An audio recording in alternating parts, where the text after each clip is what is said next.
औज़ुबिल्लाहिमिनश्शैतानिर्रजीम बिस्मिल्लाहिर्रहमानिर्रहीम। तमाम दोस्तों को एक बार फिर अपने चैनल पर खुश आमदीद कहता हूँ।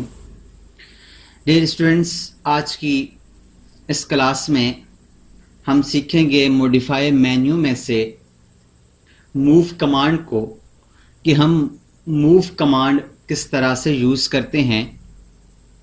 उसके लिए मैं यहाँ से कुछ ऑब्जेक्ट्स बना लेता हूँ। यहाँ पर मैंने एक वॉल ली है और यहाँ पर एक वॉल ले लेता हूँ, वॉल लगा लेता हूँ। इसके अलावा मैं कंपोनेंट्स में जाकर कुछ कंपोनेंट्स यहाँ पर लगा लेता हूँ। ये स्टूडेंट्स, हमारे पास एक तरीका तो ये है मूव करने का कि मैं इस फर्नीचर के ऊपर, इस कमांड के ऊपर क्लिक करूँ। अब अगर मैं इसको मूव करना चाहूँ तो यहाँ पर हमारे पास डायमेंशन लिखी हुई है।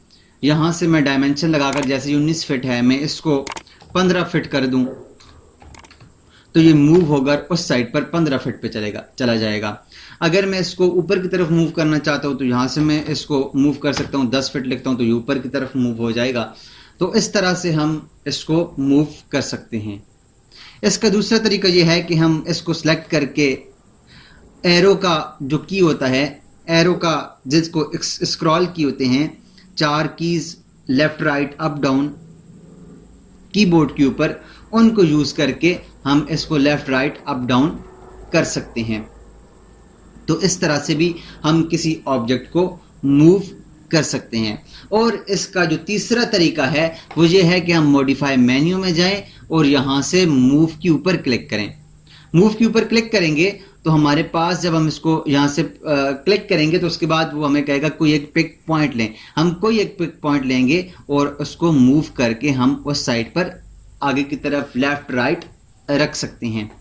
मैं दोबारा से मूव की कमांड लेता हूँ और यहाँ से हम इसका एंड पॉइंट कहीं से भी पकड़कर हम इसको किसी भी एंगल पर, कहीं पर भी हम रखना चाहें तो हम इसको यहाँ से मूव कर सकते हैं।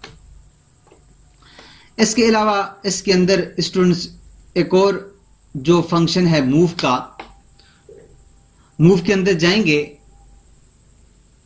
मूव की कमांड के में जाने के बाद यहां पर हमारे पास कुछ फंक्शंस हैं। एक कंस्ट्रेंट है और एक है डिसजॉइंट।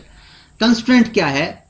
कंस्ट्रेंट के ऊपर जब हम क्लिक करते हैं तो कंस्ट्रेंट में क्या होता है, जब हम इसको चेक ऑन करते हैं तो हमारे पास जो ऑब्जेक्ट है या तो वो 90 की डिग्री में ये मूव होगा, या 0 की डिग्री में, या 270 में, या 360 में मूव होगा। इसके अलावा किसी दूसरे एंगल पर मूव नहीं होगा। अगर मैं इसको मूव करने की कोशिश भी करूं तब भी ये मूव नहीं होगा। ये देखें, मैं यहाँ पर अगर मूव करता हूं तो 0 पे चला जाता है, यहाँ से 190 पे, यहाँ पे 180 पे, यहाँ पर 270 पे आ जाता है।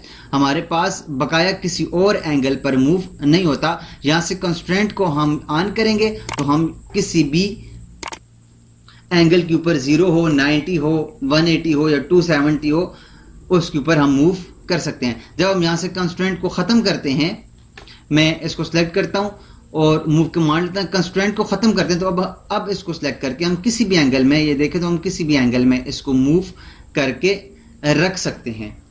इसके अलावा स्टूडेंट्स, हमारे पास इसका जो दूसरा ऑप्शन है मूव के अंदर वो है डिसजॉइंट।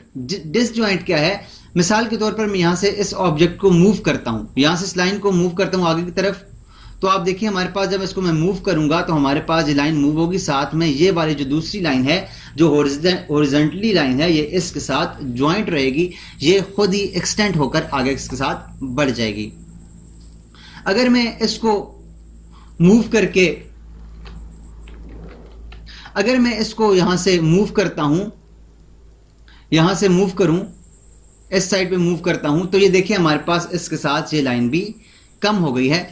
डिसजॉइंट के इसके अंदर क्या मतलब है कि यहां से हम मूव की कमांड जब लेंगे, यहां से डिसजॉइंट करेंगे तो हमारे पास ये वाली जो लाइन है जो मूव होगी वो डिसजॉइंट हो जाएगी, इस हॉरिजॉन्टली लाइन के साथ ज्वाइंट नहीं रहेगी। इसको मैं मूव करूंगा तो अब आप देखिए हमारे पास ये लाइन इसके साथ ज्वाइन नहीं है बल्कि डिसजॉइंट हो चुकी है।